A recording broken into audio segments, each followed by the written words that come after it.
Gustaría que me lo dijeras. ¿Cómo se organiza una expedición? Yo sé que has hecho muchísimas, ¿vale? Y me gustaría que me hablaras del proceso, ¿vale? Evidentemente no al detalle, pero desde que tú empiezas a conceptualizar algo hasta que se ejecuta y posteriormente pues se hacen unos reportes o los pasos que tú me quieras o nos quieras compartir. ¿Cómo se Ujú. organiza una expedición? Bueno, en primer lugar, tú siempre ubicas un área geográfica. Dices, quiero ir a esta área geográfica. Entonces tienes que ver las diferentes maneras de poder llegar y no solamente de poder llegar, sino de poder salir. Porque en una expedición pueden ocurrir accidentes y uno tiene que tener, digamos, prevención y rutas de salida. Entonces uno, cuando va a hacer una expedición, se debe plantear eso. ¿Cómo voy a hacer, cómo voy a llegar a ese sitio? Si tengo que transportarme de diferentes maneras, por tierra, por agua, por aire. Una vez que esté allá, digamos, ¿dónde voy a estar? Muchas de las expediciones que yo he hecho, he usado barcos y vivimos todos dentro del barco, dormimos dentro del barco. Algunas veces no cabemos todos en el barco o no hay facilidades suficientes, entonces tenemos que anclar el barco al final de la tarde en una playa, acampar unas personas en el sitio. Tenemos que tener mapas muy bien desarrollados, entonces con puntos de referencia, tenemos que llevar GPS. Una cosa que siempre procuro llevar en las expediciones es un teléfono satelital para cualquier emergencia, poder pedir una avioneta o un helicóptero o poder avisar que las cosas están bien o se han complicado, que uno va a llegar unos días después a lo previsto. Lo otro importante es seleccionar con quién vas a hacer esta expedición, quiénes son las personas que van a ir. No todas las personas son idóneas para una expedición. Las expediciones, dependiendo del tipo de expedición, o puedes tener lujos, puedes ir en un barco con camarotes, con buena comida, o puedes ir en pequeñas embarcaciones, teniendo que acampar en la selva, teniendo que cocinar tú mismo. En Chiribiquete, por ejemplo, ni cocinábamos, sino que llevábamos raciones militares y comíamos nosotros y teníamos que sacar nuestra basura. Entonces, también el tema psicológico de la gente con la que va es muy importante. Mantener un trabajo en grupo, cuidarnos las espaldas unos con los otros. Se genera como una familia provisional durante el periodo de la investigación.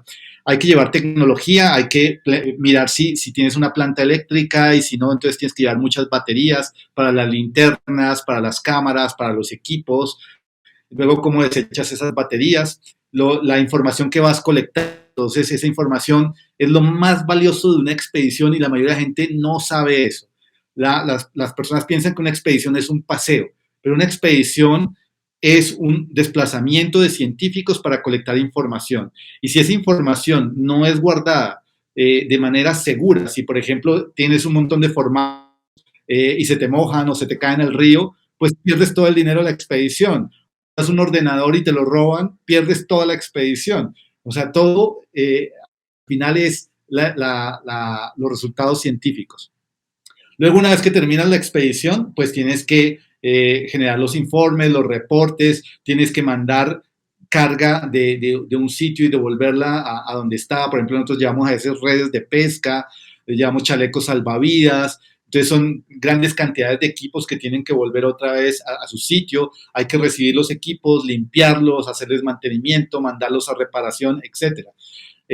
También es diferente las expediciones en tiempos de pandemia. Hicimos una expedición en el 2020 al Guaviare y fue en tiempos de pandemia. Entonces, además de todos los cuidados, teníamos que asegurar que todos fuéramos con pruebas de COVID, que fuéramos, digamos, sin COVID. Ninguno de los científicos, me acuerdo que en esta expedición del Guaviare fuimos 47 personas, hasta los cocineros tenían pruebas de COVID, pero teníamos un protocolo para no entrar en contacto con las comunidades locales, porque lo que menos queríamos era en un sitio en el Amazonas alejado, el titular, expedición científica lleva COVID a comunidad indígena aislada.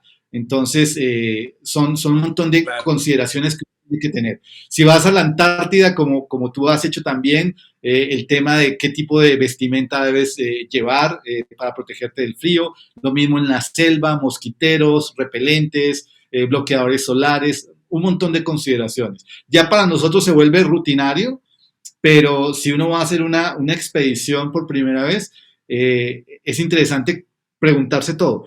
Y te cuento una anécdota. Hace unos años contrataron a alguien para organizar una expedición del Instituto Humboldt y el señor llegó a donde estábamos varios que habíamos hecho muchas expediciones y dijo, no, yo soy un experto en expediciones y voy a hacer una expedición en este río en el mes de septiembre, no, en el mes de enero y vamos a llevar un barco de estas características y esto y esto y esto. Y le dijimos, no, no puede. ¿Cómo no puedo? Sí, yo puedo organizar todo. No, no puede. ¿Por qué no va a poder? Le dijimos, porque el río está seco y una embarcación grande no puede navegar entre enero a marzo. Ninguna embarcación navega en el río en esa época del año. No lo había previsto. Obviamente, obviamente. Sí, El conocimiento es un grado. Y ya